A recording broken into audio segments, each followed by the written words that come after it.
अमृतं तप्तजीवनं कविभिरीडितं कल्मषापहं श्रवणमङ्गलं श्रीमदाततं भुवि गृह्णन्ति ये भूरिदा जना।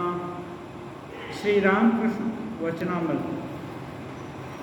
ठाकुर दक्षिणेश्वर में आज के दिन श्री रामकृष्ण देव का जन्मोत्सव मनाया जा रहा है, उसी का प्रसंग चल रहा है। ये रविवार 11 मार्च 1863 ईस्वी, 100 साल से आगे। ठाकुर साकार निराकार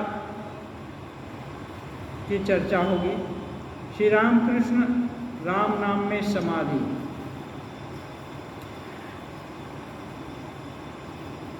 जब श्री रामकृष्ण भक्तों के साथ अपने कमरे के उत्तर पूर्व वाले वरांदे में जा पहुँचे, भक्तों में दक्षिणेश्वर के रहने वाले एक गृहस्थ भी बैठे। वे घर पर वेदांत की चर्चा करते हैं। श्री रामकृष्ण के सामने वे केदार चटर्जी से शब्द ब्रह्म पर बातचीत कर रहे हैं। वे भक्त, दक्षिणेश्वर वाले भक्त, वो कह रहे हैं, यह अनाहत शब्द सदैव अपने भीतर और बाहर हो रहा है। एक शब्द हम लोग सुन पा रहे हैं, एक अनाहत शब्द है जो हर समय हो रहा है। उसको बहुत शांत चित्त हो जाने से योगी लोग उसको सुन पाते हैं। तो पूरा शब्द माने वाइब्रेशन, पूरा जीव जगत वाइब्रेट कर रहा है। और उसका जो शब्द है वो अनाहत, कोई जैसे अब हम लोग बातचीत करते हैं तो जिह्वा का तालू से और दांत से और अन्य जगह स्पर्श होता है तो ये आहत होता है। एक हवा निकलती है भीतर से और जहाँ तहाँ टक्कर खाती है, टक्कर खा करके जब निकलती है तो ये सब आहत शब्द है। हाथ की ताली बजाते हैं तो आहत शब्द है। फैन चल रहा है, इसके यंत्र में वाइब्रेशन हो रहा है, प्लस हवा से भी वाइब्रेट हो रहा है, शब्द हो रहा है। एक सब मिल करके एक शब्द होता है। ऐसा शब्द वो नहीं है, वो स्वभाव के कारण ही वो लगातार हो रहा है। श्री रामकृष्ण कह रहे हैं, केवल शब्द होने से ही तो सब कुछ नहीं हुआ। शब्द का एक प्रतिपाद्य विषय भी तो होना चाहिए। मान लीजिए कोई शब्द सुन पाया तो केवल सुनने मात्र से नहीं होगा, ये कहाँ से आ रहा है। जो शब्द के पीछे की जो उसका कारण है, कारण को जाने बिना ये केवल शब्द सुनने मात्र से नहीं होगा। श्री रामकृष्ण देव उसकी तरफ इंगित कर रहे हैं। तुम्हारे नाम से ही मुझे थोड़े ही आनंद होता है। कोई नाम ले लिया तो उससे आनंद नहीं होता। बिना तुमको 16 आने देखे आनंद नहीं होता। ठाकुर बोला तुमको पूरा देख लेने से ज़्यादा आनंद होता है।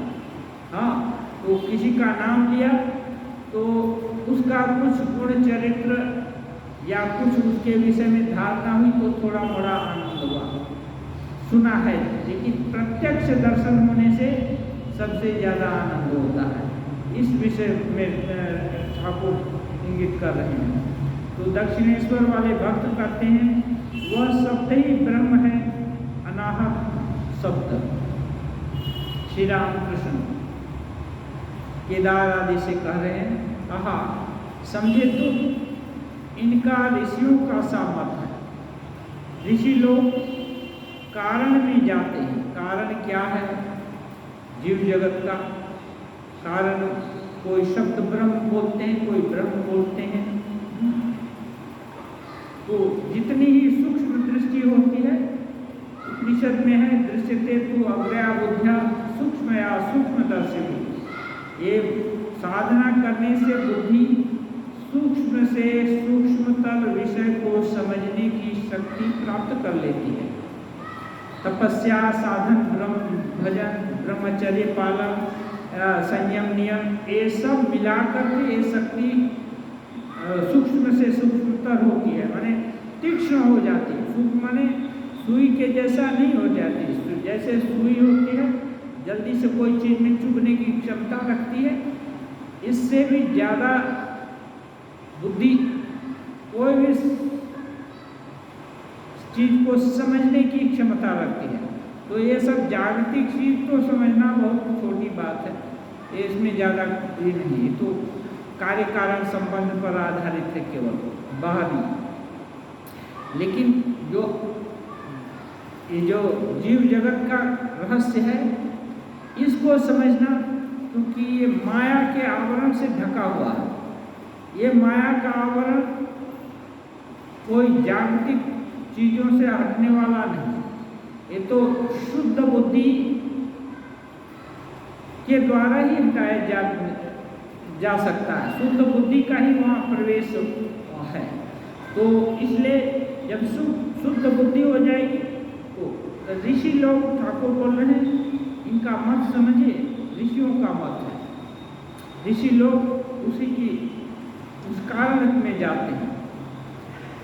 श्री राम कृष्णदेव बोल रहे हैं, ऋषियों ने श्री रामचंद्र से कहा, जब राम जी वनवास को गए थे तो कुछ ऋषि लोग बोले, राम, हम जानते हैं कि तुम दशरथ के पुत्र हो। अन्य सब ऋषि बोलते हैं कि हम दशरथ के पुत्र हो, हमारी रक्षा करो, राजा के लड़के हो तो तुम भी राजा हो, तो हमारा रक्षा करो। ठाकुर कहते हैं, भरद्वाज आदि ऋषि भले ही तुम्हें अवतार जानकर तुम्हारी पूजा करें, हम तो अखंड सच्चिदानंद को ही चाहते हैं। ये ऋषि लोगों का मत। ऋषि लोग राम जी को बोलते हैं कि भरद्वाज आदि ऋषि लोग भले ही तुम्हें, कुछ ऋषि लोग तुम्हें अवतार बोले, भगवान का अवतार बोले, लेकिन हम तो अखंड सच्चिदानंद की ही भजना करते हैं, उनको ही चाहते हैं। जो अखंड सच्चिदानंद माने जो मन वाणी के परे है, और अवतार को देखना माने मन वाणी के भी अंदर आ गए, इसकी सीमा के भीतर भी आ गए। यह सुनकर राम हंसते हुए चले गए। राम जी ये सुने, हंसते हुए चले गए, क्योंकि भगवान है ना, किसी के भाव को नष्ट नहीं करते हैं। वो स्थापन करने के लिए आए, न कि नष्ट करने के लिए। लेकिन दुष्ट लोग जो संक्रांत देते हैं, कष्ट देते हैं, उनको सजा देने के लिए, परित्राणाय साधूनां विनाशाय च दुष्कृतां, क्योंकि ये जो दुष्कृति है ना, वो हर जगह अपने आप फैल जाती है, जैसे घास और ये सब चीज़ें हैं ना, अवांछनीय चीज़ें ऐसे ही बढ़ जाती हैं, उनको बढ़ाना नहीं पड़ता, अपने आप बढ़ जाती है। जिसको लगाते हैं वो बहुत कोशिश करने पर भी कम ही सर्वाइव करती है, या उनको बहुत केयर करना पड़ता है। ऐसे ही जो साधु लोग हैं, उनको बहुत साधना करके साधुता अपने अंदर अर्जन करनी होती है, और इनसे भी बचना पड़ता है, दुष्ट लोगों से भी। तो इसलिए जब दुष्ट लोग ज़्यादा प्रबल हो जाते हैं साधु लोगों को, उस समय तो राक्षस लोग ऐसे ही निकल जाते थे, खा लेते थे, आहार बना लेते थे। तो अब शुरू में ही तो इतना तेज नहीं रहेगा ऋषि लोगों का कि उनको जला देंगे, लेकिन कोई ऋषि बोले हैं कि हम जानते हैं कि हमारे अंदर इतनी शक्ति है कि हम चाहें तो ये राक्षसों को जला दें, अभिशाप दे देंगे तो जल जाएंगे। लेकिन ये बहुत कष्ट से तपस्या अर्जित की गई, इस तपस्या को हम लोग अभिशाप दे करके नष्ट नहीं करना चाहते, भले ही वो हमको निगल जाते हैं, खा लेते हैं, क्योंकि खा लेंगे तो हमारी तपस्या नुकसान खत्म नहीं होगी, ये शरीर खत्म हो जाएगा। लेकिन जब ये अभिशाप देंगे तो शरीर भले बचा रहे, तपस्या खत्म हो जाएगी, जो कि बहुत कष्ट से हम लोग ये किए हैं। उस समय हजारों साल तपस्या करनी पड़ती थी, 2-5 साल नहीं, अभी तो 100 साल जीना ही मुश्किल है। इसलिए ये कलयुग में एक सुविधा है कि जल्दी से भगवत कृपा हो सकती है, यदि सब कुछ मन प्राण उनकी तरफ ये हुआ, क्या उनके तरफ लग गया, बड़े भाग्य से, साधना से या उनकी कृपा से, जैसे भी हो, यदि ये हुआ तो जल्दी से इस युग में भगवत साक्षात्कार हो जाता है। लेकिन उस युग में ऐसा नहीं होता, बहुत जन्म, बहुत हजारों साल साधना करना पड़ता है। तो केदार बोल रहे हैं, ऋषियों ने राम को अवतार नहीं जाना तो वे क्या ना समझते? श्री राम कृष्ण गंभीर भाव से, तुम ऐसा मत कहना, जिसकी जैसी रुचि और जिसके पेट में जो चीज बचे। केदार भक्त हैं, समझ उतनी पक्की नहीं है, इसलिए ठाकुर बोल रहे हैं कि नहीं, ऐसा मत। ऐसा कहने से तो ये, यदि अच्छे लोग खराब काम करें या खराब दोषारोपण करें किसी को, तो अपराध होता है। तो बोले तुम ऐसा मत कहो, ऐसा तुम मत कहना, जिसकी जैसी रुचि। ऋषि लोगों का भाव है वो अखंड सच्चिदानंद का आराधना करेंगे, फिर उनकी रुचि को राम जी क्यों बदलेंगे या दोष क्यों होगा? दोष नहीं होगा। ठाकुर कहते हैं ऋषि ज्ञानी थे, इसलिए वे अखंड सच्चिदानंद को चाहते थे, पर भक्त अवतार को चाहते हैं, इसलिए भक्ति का स्वाद चखने के लिए। ईश्वर के दर्शन से मन का अंधकार हट जाता है। पुराणों में लिखा है कि जब श्री रामचंद्र सभा में पधारे तब वहाँ मानो 100 सूर्यों का उदय हो गया। दिवि सूर्य सहस्रस्य भवेत् युगपदुत्थिता। युगपथ मानो सहस्र सूर्य है ना, प्रकाशित हो गए। सहस्र सूर्य प्रकाशित होने से तो सब लोग सभा ही जल जाएगी, लेकिन नहीं, ये सूर्य का प्रकाशक, ये जो जागतिक सूर्य है, ये क्या है? ये जागतिक अंधकार को दूर करते हैं, और वो अंदर के अंधकार को, वो जो माया का आवरण हटा दिया, तब क्या है, वस्तु स्थिति तुरंत प्रकट हो जाती है। इसलिए राम की गरिमा समझ में आ जाती है। ये है, उनकी गरिमा समझ में ना आए तो फिर उनके आने से कोई ज़्यादा लाभ नहीं हुआ। तो प्रश्न उठता है कि सभा में बैठे हुए लोग जल क्यों नहीं गए? ठाकुर खुद ही प्रश्न कर रहे हैं। इसका उत्तर यह है कि उनकी ज्योति जड़ ज्योति नहीं है। सभा में बैठे हुए सब लोगों के हृदय कमल खिल उठे।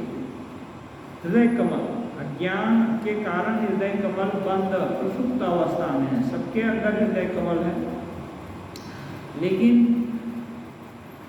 जो अज्ञान के अंदर हैं वो उसकी धारणा भी नहीं कर पाते। लेकिन जिनका हृदय कमल का ज्ञान है और वो उन्नति हुई है, वो खिल गया। और ये राम जी के प्रेजेंस से तुरंत हृदय कमल फूल उठ गया।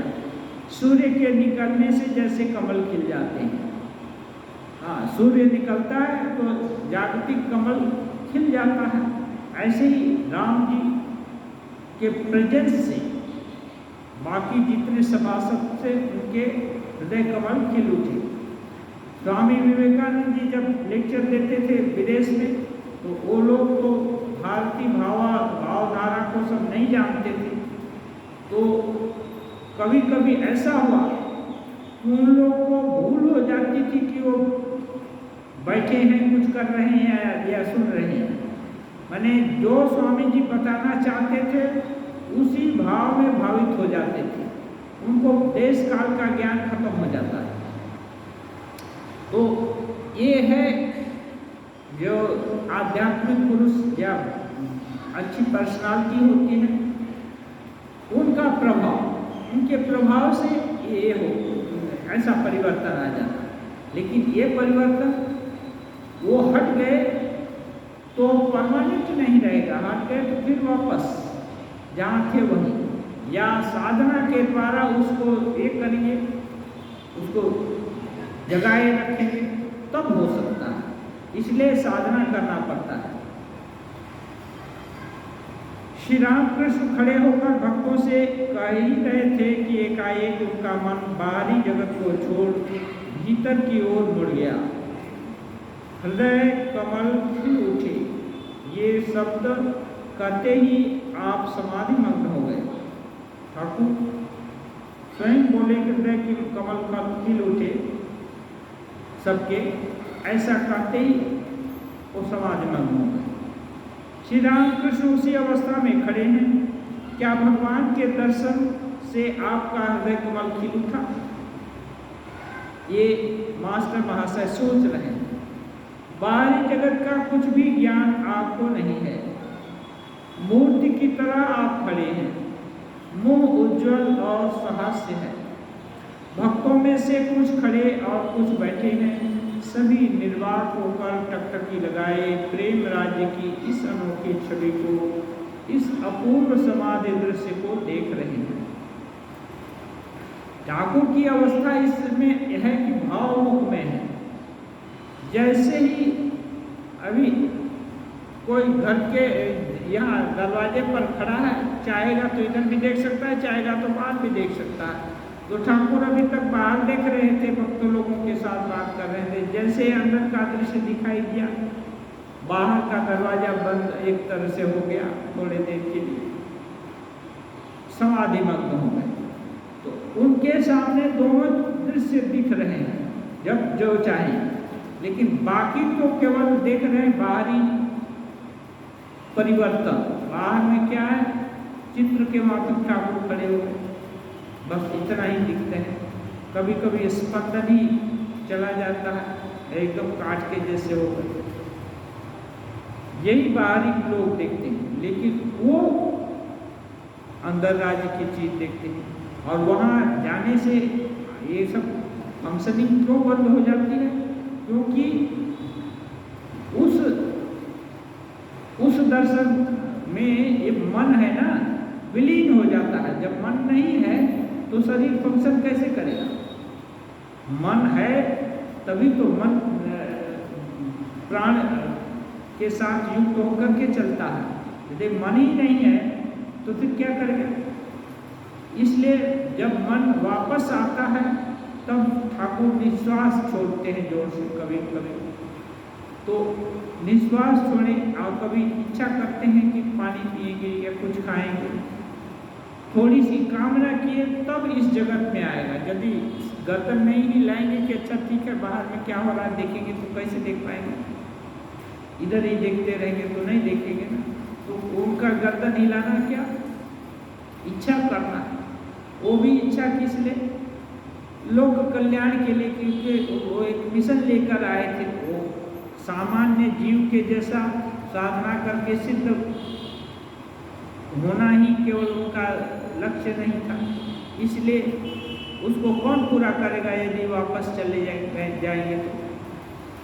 इसलिए सभी लोग ठाकुर की इस छवि को देख रहे हैं। बड़ी देर बाद समाधि टूटी। श्री रामकृष्ण लंबी सांस छोड़कर बारंबार राम नाम उच्चारण कर रहे हैं। नाम के प्रत्येक वर्ण से मानो अमृत टपक रहा है।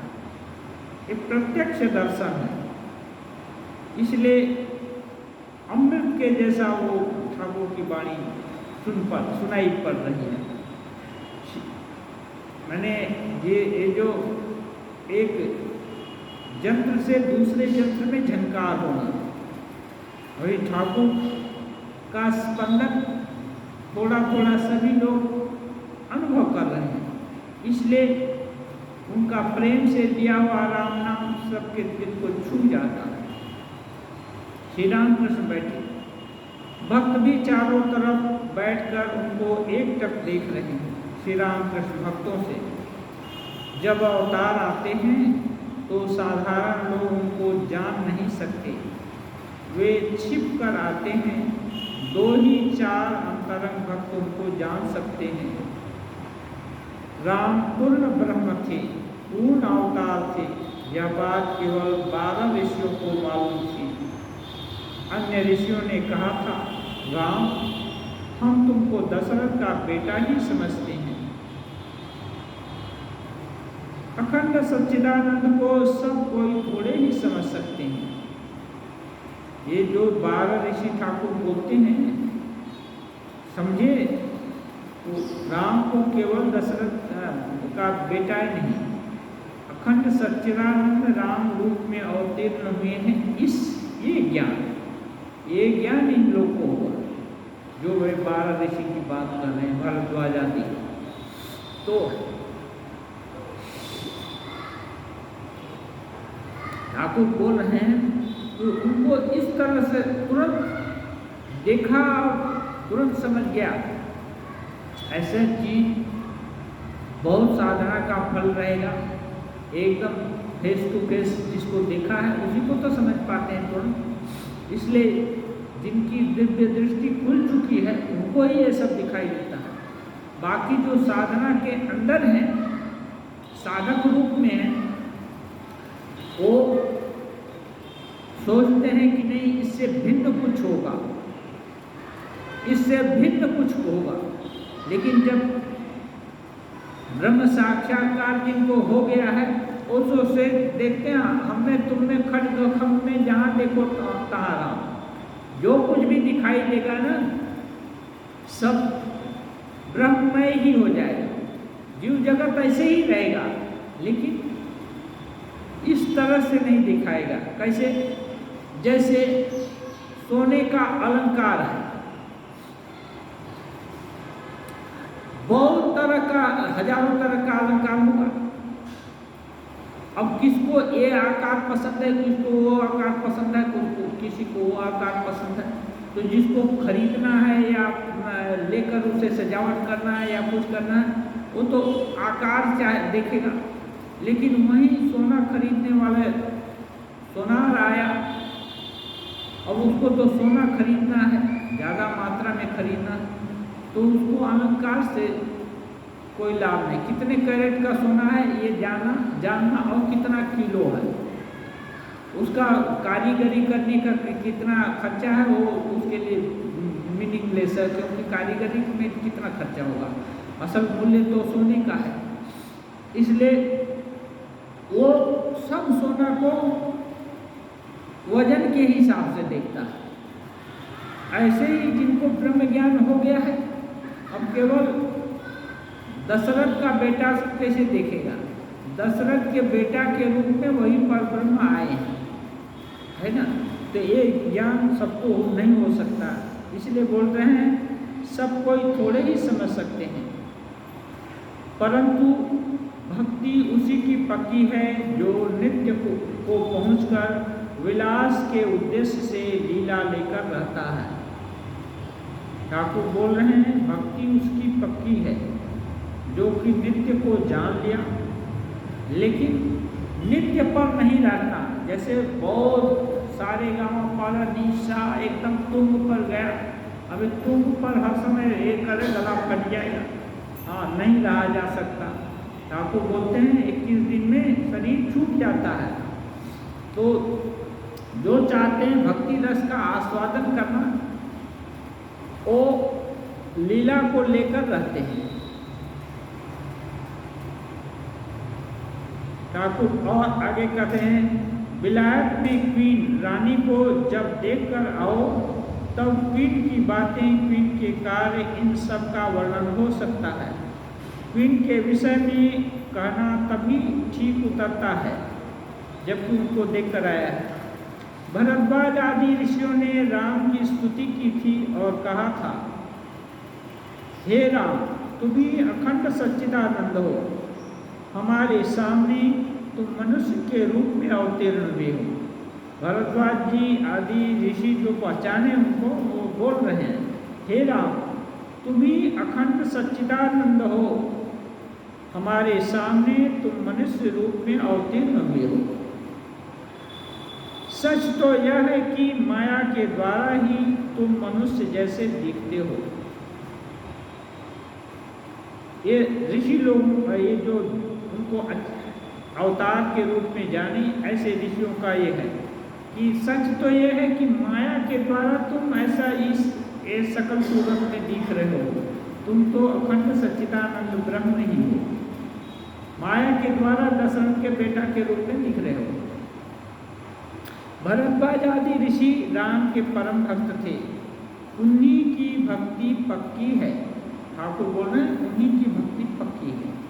हाँ, भक्त हैं जो ठीक ठीक भगवान का ज्ञान प्राप्त करके मुक्ति करते हैं। आत्मा रामस्य मुनिया निर्ग्रंथापि उरुक्रमे कुर्वन्ति अहेतुकी भक्ति इत्थं भूत गुणो हरि। भागवत में है, आत्मा राम मुनि, आत्मा राम मीन्स अपने आत्मा में ही रमण कर रहे हैं, उनको और बाहरी सुख की जरूरत नहीं है, बाहर में कुछ अन्वेषण करने का रह नहीं गया है। आत्मा राम, ऐसे को आत्मा राम, राम माने अपने में, अपने राम, जैसे अपने में ये है, लीन है। तो ऐसे आत्मा राम लोग जो कि निर्ग्रंथा, उनकी हृदय की गांठ कोई नहीं है, सब ग्रंथि छिन्न भिन्न हो गए, इसको निर्ग्रंथ बोलते हैं। ग्रंथ क्या है? आपको लोक लज्जा माननी है, हम लोग को समय मानना है, दायित्व मानना है, हर चीज हमारे पीछे है, हम एकदम स्वतंत्र नहीं है। और वो ऐसे आत्मा राम लोग, उनको कोई विधि निषेध नहीं है, कोई बंधन नहीं है, तो वो आत्मा निर्ग्रंथा अपि उरुक्रमे, निर्ग्रंथ होकर भी, उरुक्रम माने विष्णु, विष्णु में कुर्वन्ति अहेतुकी भक्ति, ये निर्ग्रंथ होने पर भी विष्णु में अहेतुकी भक्ति करते हैं। क्यों? अहेतुकी माने कुछ नहीं चाहिए फिर भी प्रेम करते हैं, प्रेम के लिए प्रेम। कि कुर्वन्ति अहेतुकी भक्ति इत्थं भूत गुणो हरि। तो ऐसा यदि कोई किसी का गुण होगा तभी तो ऐसे निर्लिप्त मुनि लोग उसकी भजना करेंगे, उनकी भक्ति करेंगे। इसलिए केवल इन मुनि लोगों की ही विशेषता नहीं है, उस हरि, उस अवतार की भी विशेषता है कि उनकी याद करने से इनको आनंद मिलता है, ऐसे मुनियों को भी आनंद मिलता है। विदेह दशरथ जी हैं, फिर भी राम जी को का दर्शन पाकर वो खुश होते हैं। अब जब राम जी उनके दामाद बने तो प्रसन्नता की सीमा नहीं रही। उनका जब शादी करा रहे हैं तो और खुश हो गए। यद्यपि वो सुख दुख से पार चले गए हैं, वो विदेह हैं, उनको जीवन मरण का रहस्य मालूम है, फिर भी राम जी की जब सीता से शादी हो रही तो बड़े खुश हो रहे हैं, प्रसन्नता की सीमा नहीं है। तो ये है, ये अवतार जो विग्रह धारण करते हैं उनमें भी विशेषता है। और ये विशेषता, ये विद्या माया, ये माया के ही राज्य में ये सब हो सकता है, नहीं तो लीला विलास तो माया के बाहर नहीं होता है। इसलिए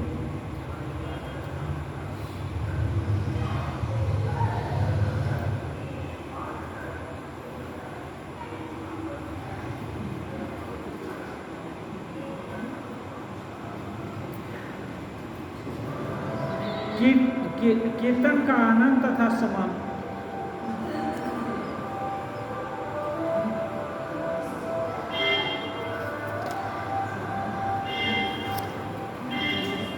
ठाकुर कहते हैं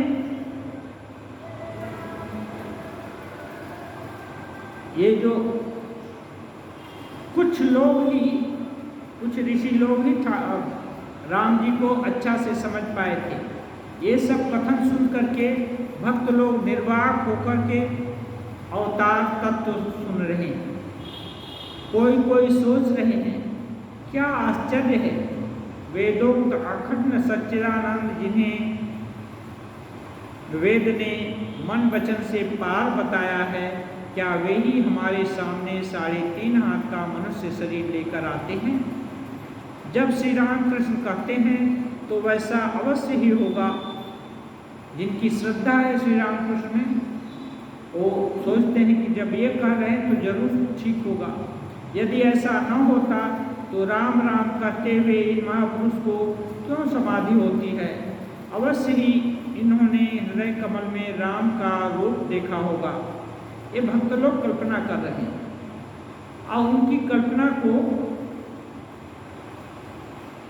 मास्टर महाशय अपनी कल्पना के रूप में वर्णन कर रहे हैं। थोड़ी देर में पूर्णनगर से कुछ भक्त मृदंग और झांझ लिए एक संकीर्तन करते हुए बगीचे में आए। मनमोहन, नवाई आदि बहुत से लोग नाम संकीर्तन करते हुए श्री राम कृष्ण के पास उसी उत्तर पूर्व वाले बरामदे में पहुंचे। श्री राम कृष्ण प्रेमोन्मत्त होकर उनसे मिलकर संकीर्तन कर रहे हैं। नाचते नाचते बीच बीच में समाधि हो जाती है। तब संकीर्तन के बीच में निष्पंद होकर खड़े रहते हैं। उसी अवस्था में भक्तों ने उनको फूलों की बड़ी बड़ी मालाओं से सजाया। भक्त देख रहे हैं मानो सामने ही गौरांग खड़े हैं, गहरी समाधि में मग्न हैं। श्री गौरांग की तरह श्री राम कृष्ण की भी 3 दशाएं हैं। कभी अंतर्दशा, तब जड़ की भांति आप बेहोश तथा निष्पंद हो जाते हैं। कभी अर्धबाह्य दशा, तब प्रेम में से भरपूर होकर नाचते हैं। और फिर बाह्य दशा, तब भक्तों के साथ संकीर्तन करते हैं। ये गौरांग महाप्रभु के जीवन में देखा गया है। अंतर्दशा होने से वो जड़ वस्तु के जैसा बेहोश होकर कहीं पड़ जाते हैं या निष्पंद हो जाते हैं। अर्धबाह्य दशा होती है तो प्रेम में भरपूर होकर नाचते हैं। और जब कुछ होश रहता है जगत का तो भक्त लोगों के साथ संकीर्तन करते हैं, वार्तालाप करते हैं। श्री राम कृष्ण समाधि मग्न हो खड़े हैं। ठाकुर को जब माला से सजाया गया तो माला तो जो श्रेष्ठ लोग होते हैं उनको ही पहनाते हैं। तो माला क्यों पहना? माला देखकर ही भगवान का उद्दीपन हुआ, तो स्वरूप का उद्दीपन हो गया। ठाकुर समाधि मग्न हो गए। गले में मालाएं हैं, कहीं गिर न पड़े इसलिए एक भक्त आपको पकड़े हुए हैं। भक्त को डर लग रहा है कि ये तो अभी दूसरे राज्य में है, कहीं गिर पड़े, इसलिए एक भक्त पकड़े हैं। चारों ओर भक्त खड़े होकर मृदंग झांझ के साथ संकीर्तन कर रहे हैं। श्री राम कृष्ण की दृष्टि स्थिर है, सीमों पर प्रेम की छटा झलक रही है। आप पश्चिम की ओर मुख किए हुए हैं। बड़ी देर तक सब लोग यह आनंद मूर्ति देखते रहे। ठाकुर की आनंद मूर्ति सब लोग देख रहे हैं। समाधि छूटी, दिन चढ़ गया है, यानी ज़्यादा समय हो गया है, दोपहर के बाद का। थोड़ी देर बाद कीर्तन भी बंद हुआ। भक्तगण श्री राम कृष्ण को भोजन कराने के लिए व्यग्र हुए। कुछ देर विश्राम के पश्चात श्री राम कृष्ण एक नया पीला वस्त्र पहने अपनी छोटी खाट पर बैठे हैं। आनंदमय पुरुष की उस अनुपम ज्योतिर्मय रूप छवि को देखकर भक्त प्रसन्न हो रहे हैं, पर देखते ही प्यास नहीं मिटती। वे सोच रहे हैं कि इसे देखते ही रहें, इस रूप सागर में डूब जाएं। ठाकुर माला धारण किए हुए हैं और उनकी अपरूप मूर्ति देखकर सब लोग बहुत प्रसन्न हैं और सोच रहे हैं कि ये देखते ही रहें एक टकटकी लगाकर। इतना उसमें आकर्षण है क्योंकि ठाकुर अपने स्वरूप में के साथ एक हो गए हैं। श्री रामकृष्ण भोजन करने बैठे, भक्तों ने भी प्रसाद पाया। श्री रामकृष्ण और सर्वधर्म समन्वय। भोजन के उपरांत श्री रामकृष्ण देव छोटे तख्त पर आराम कर रहे हैं। कमरे में लोगों की भीड़ बढ़ रही है। बाहर के बरामदे भी लोगों से भरे हैं।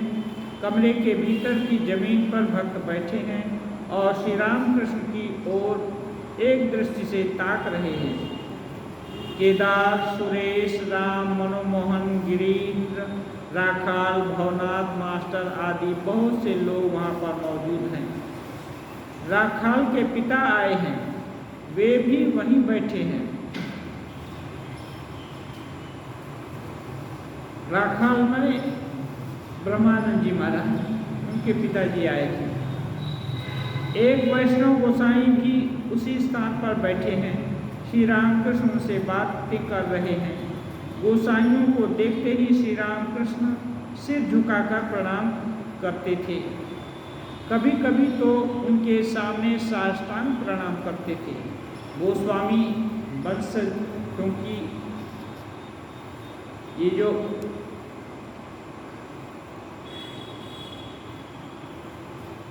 हर समय भगवान की सेवा पूजा लेकर रखते हैं और नित्यानंद गोस्वामी ये जो इन लोग के वंश से आते हैं, तो इसलिए ठाकुर बहुत श्रद्धा करते थे। और क्योंकि एक पेशा है ना, अधिकांश लोग पूजा अर्चना आदि लेकर रहते, इसलिए ठाकुर को ये करते, प्रणाम करते। लेकिन ठाकुर ये भी बोले हैं कि गोसाई देर हो गए ना, मैंने उनका नहीं होगा, मैंने उनको ब्रह्म ज्ञान भगवान लाभ नहीं होगा।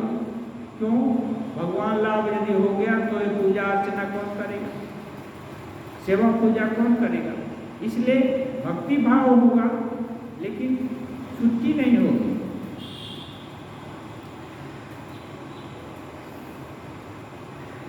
लेकिन ऐसा ये तो जनरल स्टेटमेंट है, ऐसा नहीं है कि कोई व्यक्ति एक इंडिविजुअल के लिए ऐसा बोले हो।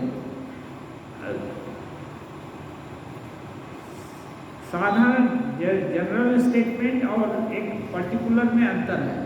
ऐसे गीता में भगवान बोले हैं, यततामपि सिद्धानां कश्चिन मां वेत्ति तत्त्वतः।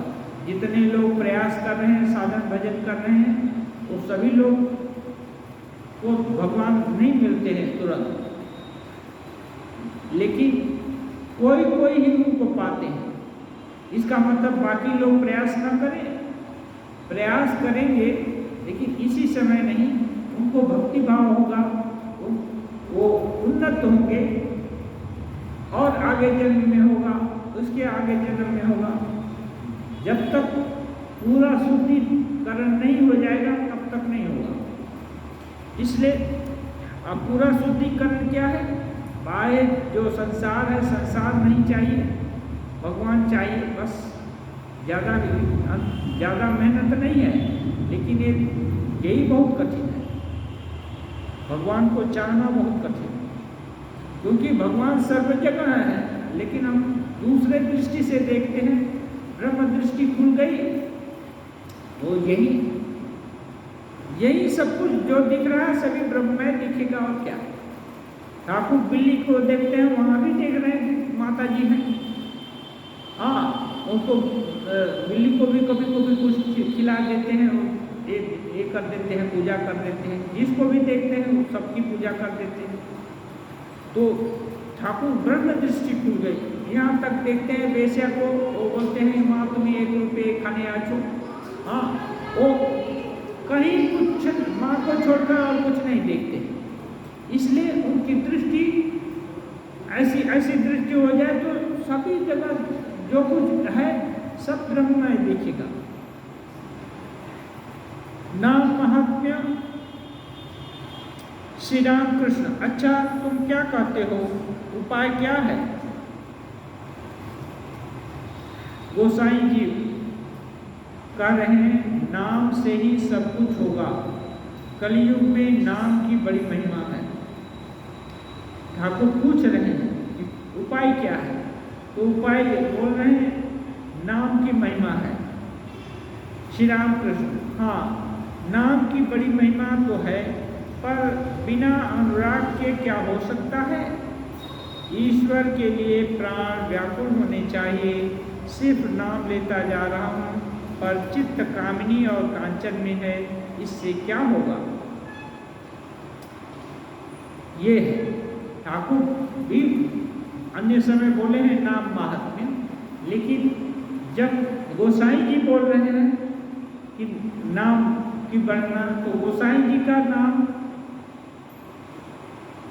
और कलयुग में नाम की बड़ी महिमा है ये बताना इनका पूंजीगत है।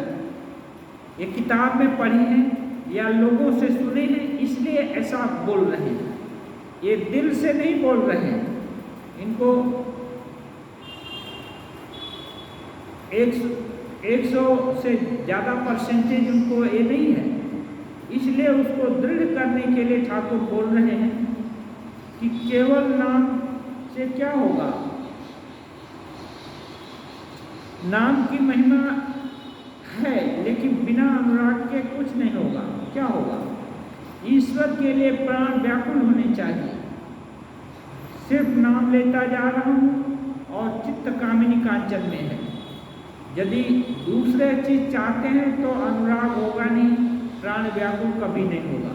प्राण व्याकुल तो तभी होगा जब तो उनको छोड़कर और कुछ का अस्तित्व न रहे या और कुछ दिखे नहीं कि यही असली चीज है, यही छीनी जा रही है या नहीं मिल रही है, तब तो उसी के लिए तो प्राण व्याकुल होता है।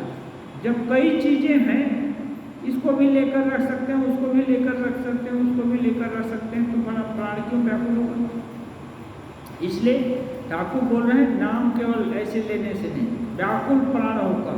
व्याकुल प्राण तभी होगा जबकि कामिनी कांचन से मन हट जाएगा, कामिनी कांचन में सार बोध खत्म हो जाएगा, तब भगवान के नाम ही सार है और यही एकमात्र आसरा है भगवान को पाने का। ये जब बोध हुआ तब उसके लिए प्राण व्याकुल हो जाएगा कि इसको पकड़ो, नहीं तो फिर क्या बचे, क्या नहीं तो कोई उपाय ही नहीं है। हाँ, मानो सागर में डूब जाएंगे तो प्राण रक्षा के लिए आदमी विकल हो जाता है, हाथ पैर रोना धोना भी हो जाएगा या हाथ पैर जैसे तैसे पीटेगा। हाँ, ऐसे ही यदि अवस्था हो गई तो इसको व्याकुलता कहते हैं। बिच्छू या मकड़ी के काटने पर खाली मंत्र से वह अच्छा नहीं होता, उसके लिए कंडे का ताप भी देना पड़ता है। ठाकुर बोल रहे हैं बिच्छू या मकड़ी के काटने पर केवल मंत्र से ठीक नहीं होता, कंडे का ताप देना पड़ता है, मैंने आग जलाकर कुछ उसको ये करना पड़ता है। ये जागतिक उदाहरण ठाकुर दे रहे हैं। गोसाई तो अजामिल का क्यों हुआ? वह महापातकी था, ऐसा पाप ही न था जो उसने न किया हो, और मरते समय अपने लड़के को नारायण कहकर बुलाने से ही उसका उद्धार हो गया। ये सब किताबी ज्ञान है, भागवत में है।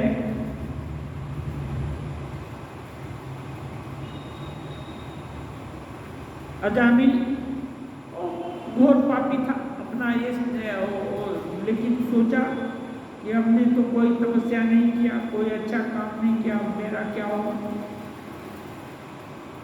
तो उसके एक लड़के का नाम नारायण रख दिया था और नारायण को प्यार भी करता था स्नेह से।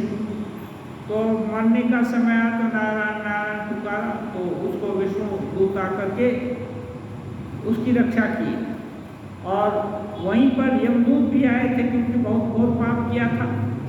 तो दोनों विष्णु दूतों का प्रभाव ज़्यादा है, तो वो उनके आगे ये जो है यमदूत सरेंडर किए और वो विष्णु दूत ये ले गए। तो ये कहानी है भागवत की। तो श्री रामकृष्ण बोलते हैं, शायद अजामिल पूर्व जन्म में बहुत कर्म कर चुका था, और यह भी लिखा है कि उसने बाद में तपस्या भी की थी। ये तो पुराण में कुछ कुछ लिख दिया गया है, इसका मतलब बिना कुछ किए ही सब कुछ हो जाएगा ऐसा नहीं है। हाँ, राम भी रहेंगे, काम भी रहेंगे, ये नहीं हो सकता है। अम्बरीश ऋषि ये राजर्षि थे। अम्बरीश, धन की कमी नहीं, यहाँ तक कि भगवान उनके राज्य का रक्षा करने के लिए भी ये कृत संकल्प है। ऐसा अम्बरीश ऋषि, लेकिन वो अष्टयाम 8 पहर भगवत सेवा में लगे रहे हैं। और एक दिन ऐसा हुआ था कि वो अपना चक्की पीस करके आटा बनाते हैं, उससे जो पुआ बनेगा वो भगवान को भोग लगाया जाएगा।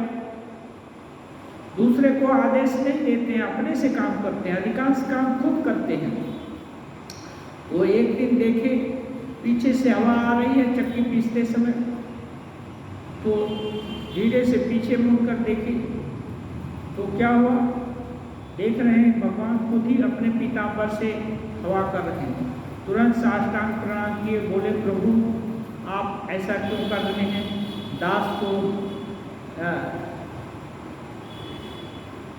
तो वो बोले देखो तुम भूमंडल का राजा होकर के जब हमारे लिए चक्की पीस सकता था, तुम्हारा तो बहुत सारे नौकर चाकर है, सब किसी को भी दे देता तो कुछ कर देता, लेकिन तुम खुद हमारे लिए कर रहा है, तो मैं ये पीताम्बर से हवा कर दे रहा हूँ, ये कौन सी बड़ी बात है। इसलिए आज से तुम तो हर समय हमारी सेवा में लगे रहते हैं, आज से हमारा सुदर्शन चक्र तुम्हारी रक्षा करेगा। तो ये सुदर्शन चक्र एक कथानक लंबी हो जाएगी। दुर्वासा ऋषि आकर के उनको अभिशाप देने दिए, कृत्या उत्पन्न किए, नाराज हो गए। वो सुदर्शन चक्र सीधा आकर के उनके कृत्या को नष्ट किया और जहाँ भी घूमते रहे, यहाँ तक कि क्षीर सागर तक गए, विष्णु भगवान के पास भी गए, लेकिन सुदर्शन चक्र माना नहीं और विष्णु भगवान भी नहीं उनको बचाए।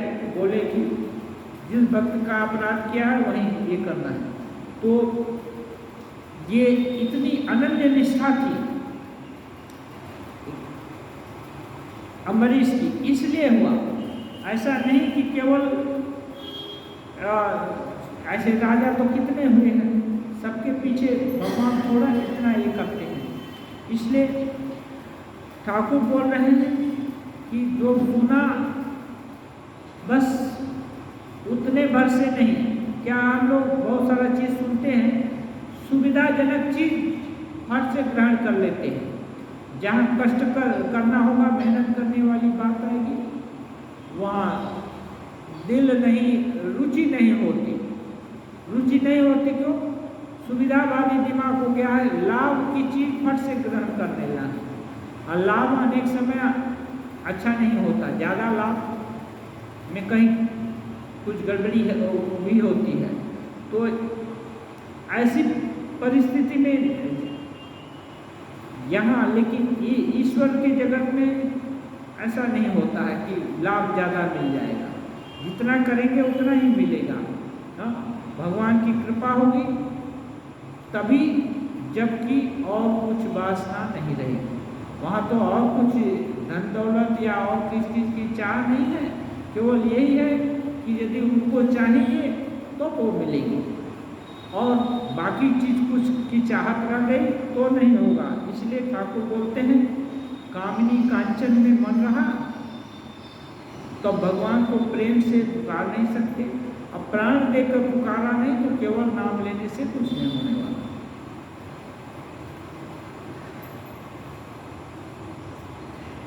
ठाकुर कहते हैं हाथी को नहला देने से क्या होगा, फिर धूल मिट्टी लिपटाकर वह ज्यों का त्यों हो जाता है।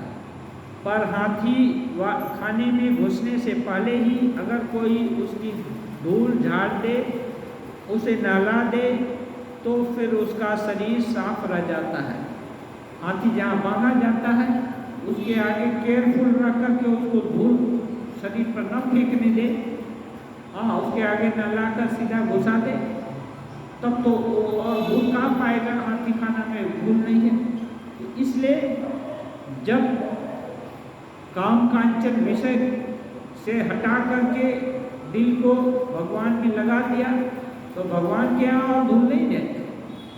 ये फिर काम कांचन या जो कुछ भी है ये सब मैल वहाँ नहीं जाएगा, फिर वहाँ साफ रह जाएगा। और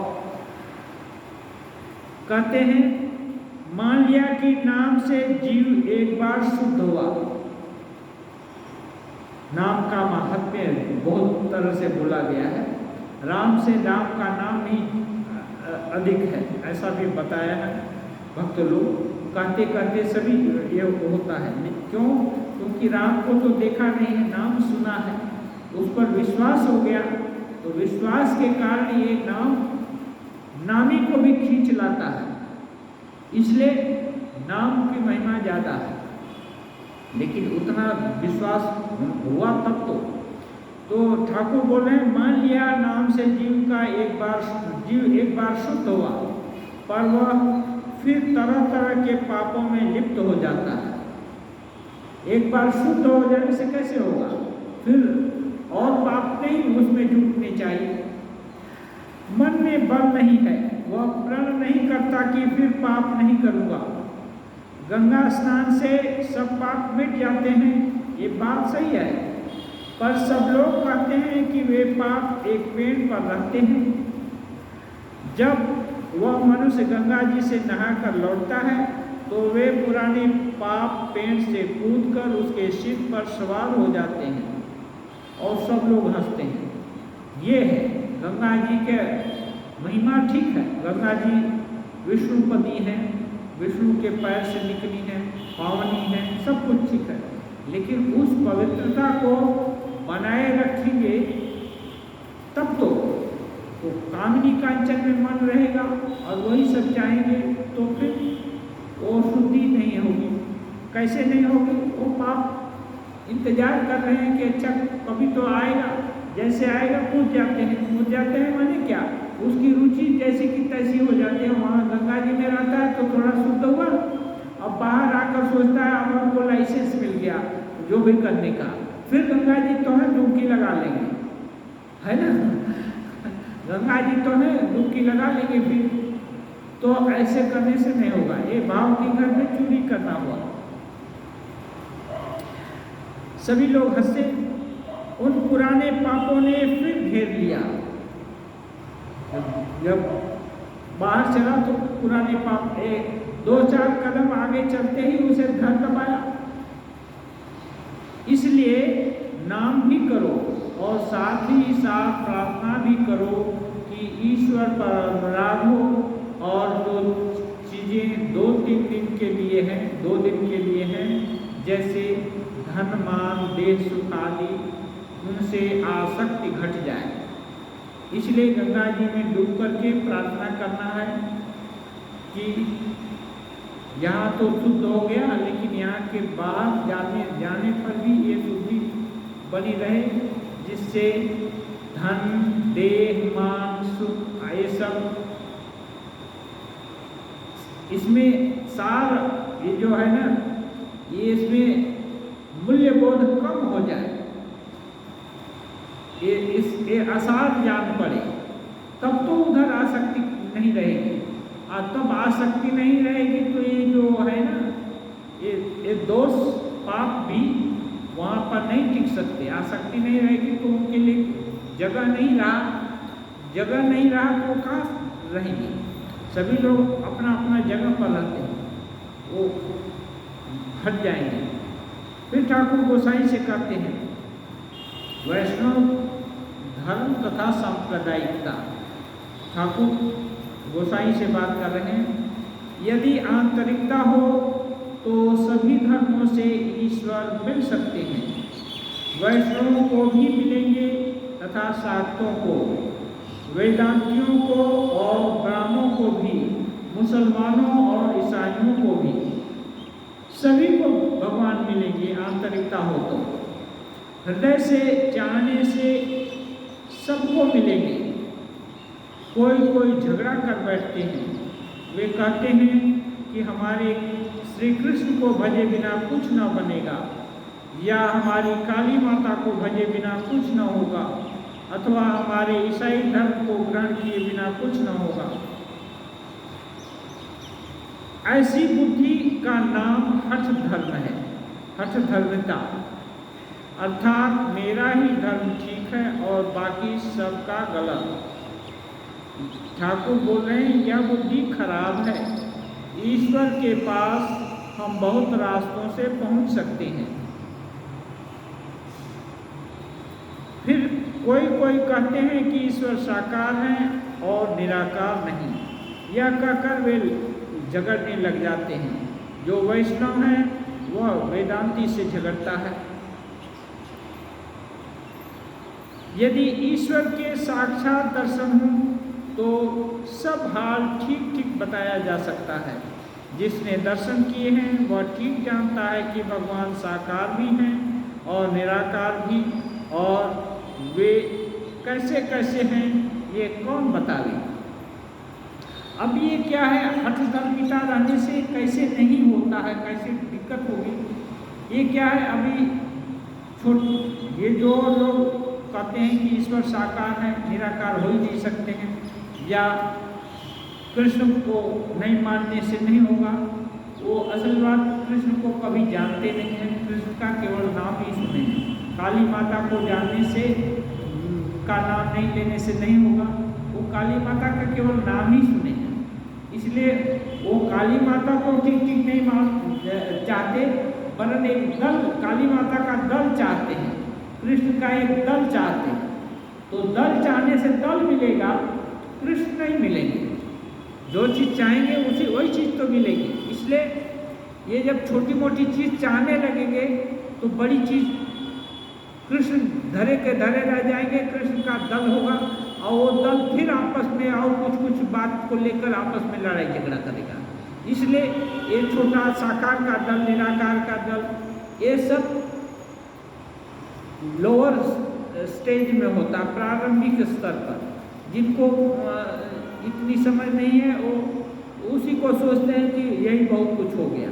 तो ये इसमें जो लिप्त हो जाएंगे वो भगवान का असल तत्व कैसे समझ सकते हैं। इसलिए ये सब विघ्न है साधन के। इसलिए ठाकुर आगाह कर देते हैं कि नहीं, ये सब होने से फिर नहीं होगा। इसलिए ठाकुर उसका परिणाम भी बताते हैं। जिनको ईश्वर का दर्शन हो गया है वो लोग देखते हैं कि भगवान सभी जगह है, सभी तरह के हैं, सभी रास्ते से वहाँ पहुँचा जा सकता है।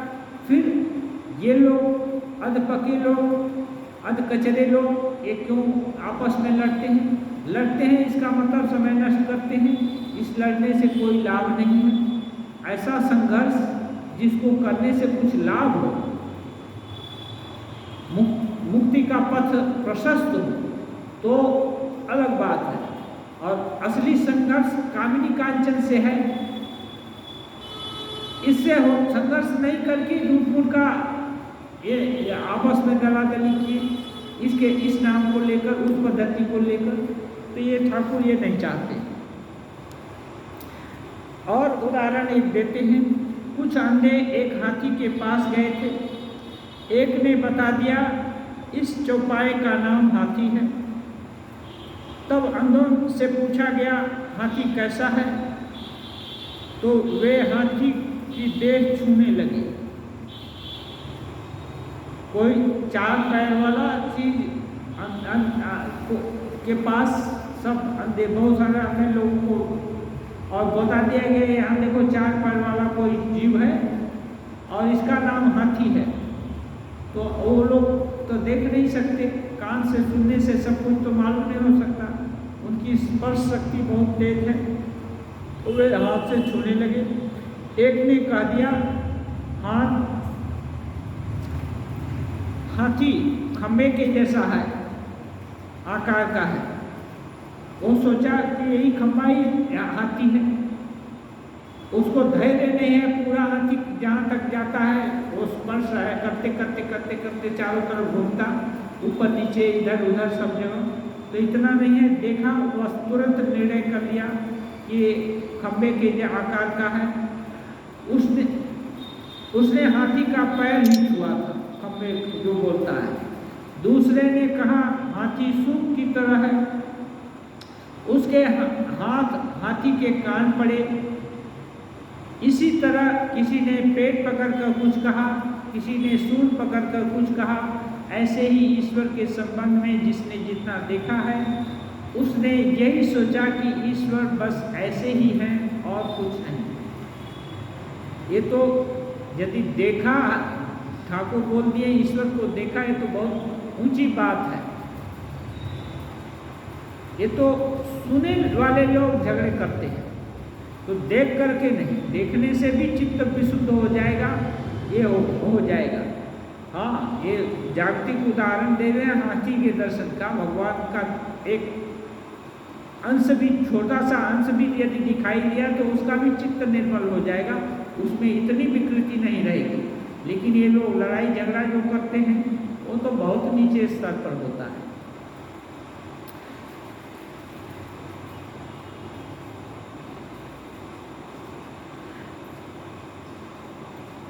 ठाकुर और एक उदाहरण दिए हैं, लेकिन अब समय हो गया है। ओम निरंजनम नित्यम अनंत रूपम भक्तानुकंपाधृत विग्रहम वै ईशावतारं परमेशमीड्यं तं राम कृष्णं शीर्षा